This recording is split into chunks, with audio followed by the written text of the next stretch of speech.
Rumors are circulating in Japan about a new Honda CBR750R based on the CB750 Hornet. Thinking in terms of modular logic and looking at the current model ranges of other manufacturers, there are a number of reasons why Honda will provide the sporty model variant CBR750R alongside the naked bike CB750 Hornet. So keep watching.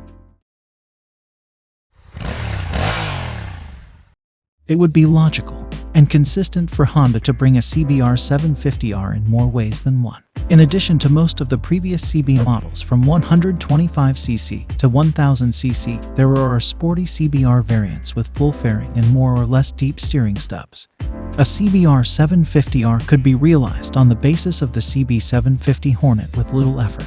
In this case, our Japanese colleagues from Young Machine expect the same approach as with the CBR500R and CBR650R.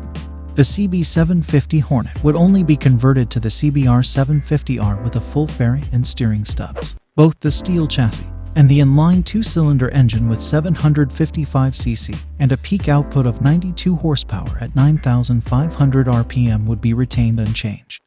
In any case, more than 95 horsepower would not make sense if the option of reducing the vehicle to 48 horsepower for the European graded A2 driving license should be retained.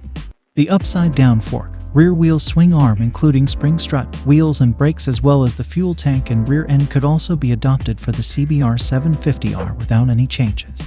Deviations in the tuning of the spring elements or the width of the rear tire are conceivable. The CB750 Hornet rolls on a relatively narrow 160 rear tire. For the CBR750R, a 180 could be used.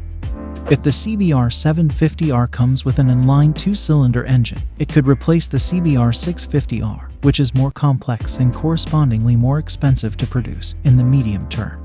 The 650 series four-cylinder currently delivers 95 horsepower at 12,000 RPM.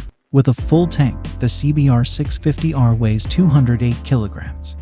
So, with the same performance, significantly lower weight and much lower price, the CBR750R should be at least as popular in retail. Based on the CB750 Hornet, which weighs 190 kilograms with a full tank, we expected that the CBR750R to weight just under the 200 kilogram. That's it.